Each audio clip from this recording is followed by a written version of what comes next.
अच्छा बच्चों, आज हम दोबारा जो है वो एक्सेल पे काम करने लगे हैं, क्योंकि इसका आपको जो है पेपर्स, जो फाइनल पेपर्स होंगे उसमें इसका एक जो है वो प्रैक्टिकल होगा। तो इसलिए हम इस पे दोबारा सिर्फ लास्ट है ये हमारा प्रैक्टिकल एमएस एक्सेल के ऊपर, ठीक है, ताकि आपको सारा इस पे काम करना आ जाए, इसलिए मैं बार बार आपको इस पे काम करवा रहा हूँ। तो आज जो हमने देखना है वो यही देखना है कि इसके ऊपर दोबारा से कैलकुलेशन कैसे कर सकते हैं और फॉर्मेटिंग कैसे कर सकते हैं।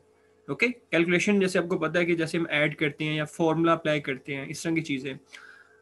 और फॉर्मेटिंग मतलब कि इसको जो मैंने लिखा है उसको कितने अच्छे तरीके से आप इसको प्रेजेंट कर सकते हो। जैसे हम स्टूडेंट का एक वही रिकॉर्ड ही बनाते हैं स्टूडेंट का। तो सबसे पहले हम यहाँ पे सपोज जो है नेम लिखते हैं स्कूल का, तो the national school and college. Okay, ये लिख लिया। लिखने के बाद यहाँ पे मसला है जी स्पेल ठीक नहीं थे, तो डबल क्लिक करेंगे आप तो आप इसको एडिट कर सकते हैं। उसके बाद शिफ्ट का बटन दबाना है आपने, और राइट एरो होता है उसको दबा के आपने सेलेक्ट कर लिया। ओके, शिफ्ट और राइट एरो। मैं आपको यहाँ पे दिखा भी देता हूँ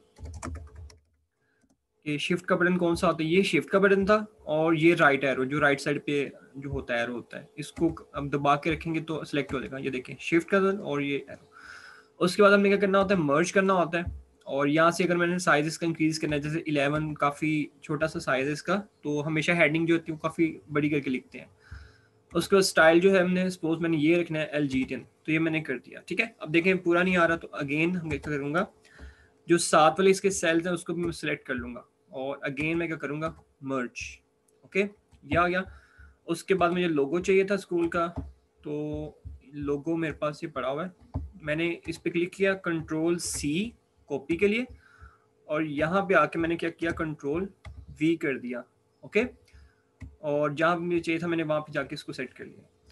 ये काम हो गया। उसके बाद मैंने हेडिंग देनी है, जैसे स्टूडेंट मार्क्स शीट। ओके, ये अब देखें ये एक सेल में पूरा नहीं आ रहा, तो अगेन हमें क्या करना पड़ेगा, मैं यहाँ से स्टार्ट कर रहा हूँ सिलेक्ट करना, क्योंकि मैंने अभी इसका साइज भी इंक्रीज करना है। शिफ्ट का बटन और राइट एरोज को दबा के रखा, और मैंने एक सेल ज्यादा कर लिया क्योंकि मैंने अभी इसको इंक्रीज करना है, तो सेल से ज्यादा हो जाएगा। इसको मर्ज किया, उसके बाद इसका साइज जो थोड़ा सा इंक्रीज कर दिया, और यहाँ से हमने स्टाइल देख लिया, ये एरिया ब्लैक जो है उसको करना है।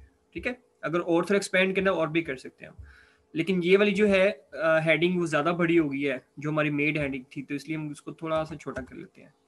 ओके, ऑब्टेन मार्क्स कैलकुलेट करने के लिए हम क्या करेंगे, यहाँ पे फॉर्मूला अप्लाई करेंगे, इज इक्वल टू हमारे पास जो है ये वाली वैल्यू प्लस ये वाली वैल्यू प्लस ये वैल्यूज, ये आ गई। मैंने एंटर किया तो उस बच्चे के ऑब्टेन मार्क्स आ गए। अच्छा फिर ठीक है सर।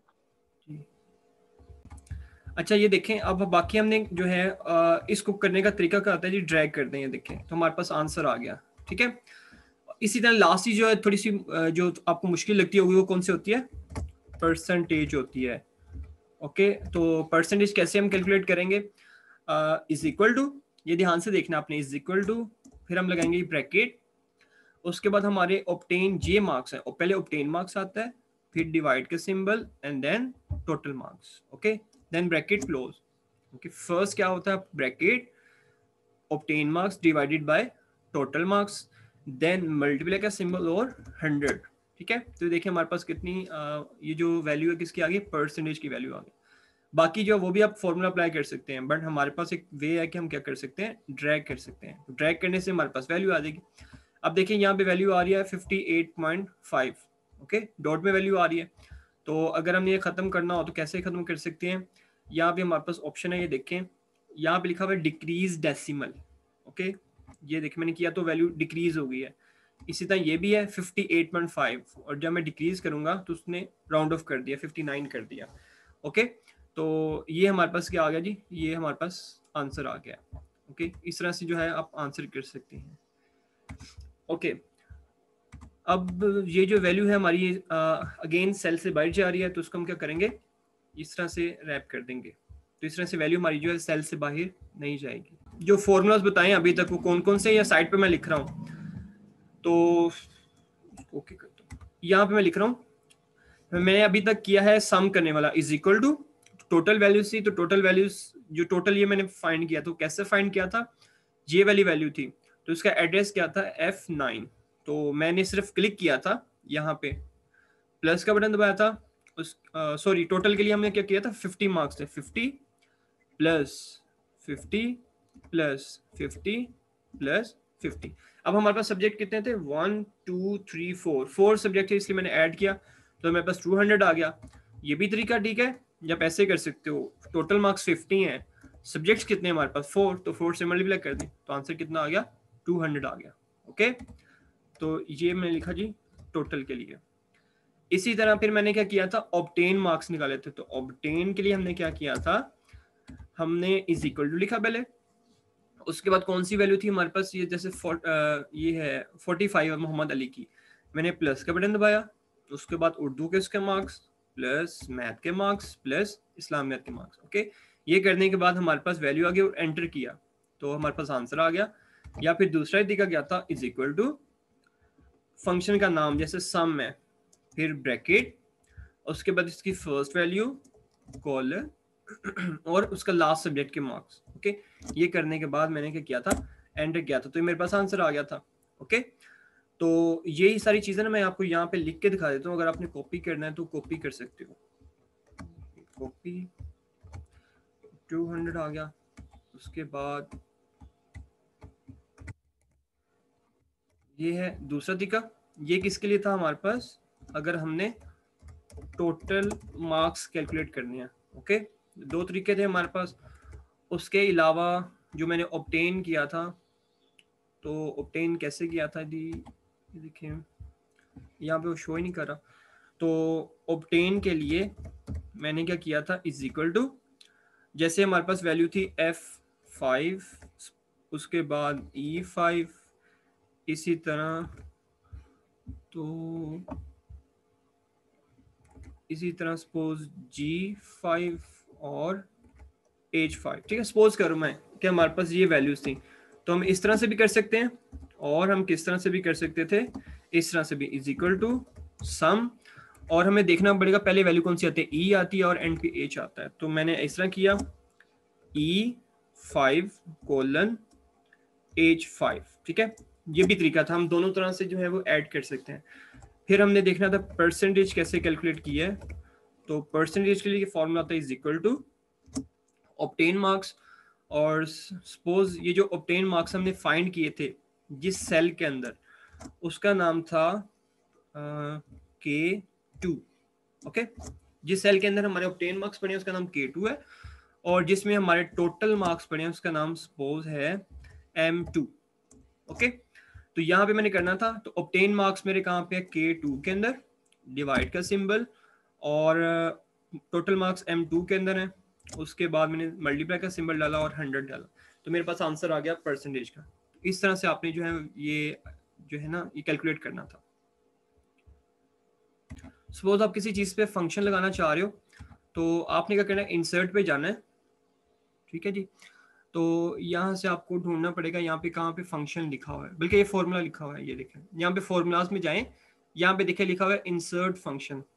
ओके, इसकी शॉर्टकट की भी बता रहा हूँ, देखें नीचे बता रहा है शिफ्ट प्लस F3, यहाँ पे क्लिक करें और यहाँ पे सारे फंक्शंस आ गए हैं, यहाँ पे आपको ढूंढना पड़ेगा कि कौन सा फंक्शन है। ओके, ये देखिए सम का है, एवरेज, इफ, हाइपरलिंक, तो यहाँ पे परसेंटेज वाला कोई भी फंक्शन अभी नजर नहीं आ रहा। इसी तरह मैं अगर ऑल पे करता हूँ तो यहाँ पे आपको ढूंढना पड़ेगा, बहुत सारे फंक्शंस हैं। ओके, तो यहाँ से आप ढूंढ लीजिएगा जो भी फंक्शन है, ठीक है, अगर आपको मिलता है तो ठीक है, अदरवाइज वो फंक्शन हमारे पास नहीं है।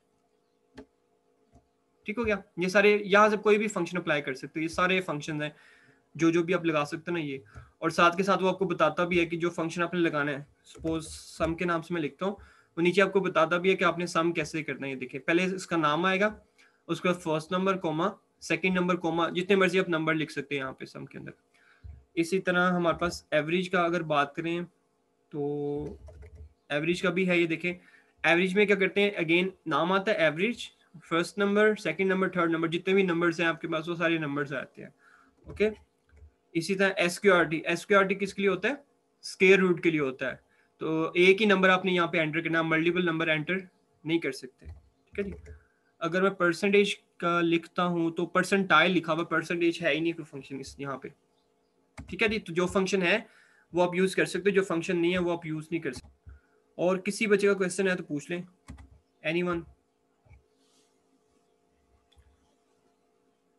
किसी बच्चे का क्वेश्चन नहीं है तो मैंने ये सिर्फ आज लास्ट डे जो है ना आपको एमएस एक्सेल करवा दिया, इसके बाद और प्रैक्टिकल है एमएस वर्ड के बारे में, तो फिर मैं आपको वो स्टार्ट करवाऊंगा।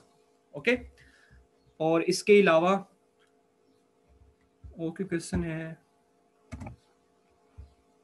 ठीक है, चलें ठीक है, बस इसको अच्छे से याद कर लीजिएगा, ये मतलब प्रैक्टिस कर लीजिएगा, और यही आपकी डायरी है कि आपने प्रैक्टिस करनी है इसी के ऊपर सारा। और मैंने इसकी रिकॉर्डिंग भी कर लिया, और ये जो रिकॉर्डिंग है मैं पोस्ट भी कर दूंगा गूगल क्लासरूम के ऊपर, ठीक है। ये सनाया सर हम प्रैक्टिस कहाँ करेंगे इसकी? जी, आपके पास ना मेरे लैपटॉप, वक्त लैपटॉप नहीं है, आप नहीं है लैपटॉप सर।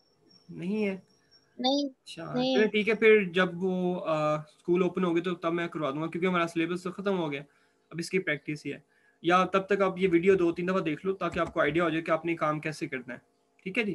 तो अब हमारा टाइम जो है वो ख़त्म हो गया है, तो कोई क्वेश्चन है जल्दी से पूछ लें, वरना मीटिंग ऑटोमेटिकली जो है वो ऑफ हो जाएगी। 40 मिनट्स पूरे हो गए हैं जी, ठीक है बच्चों,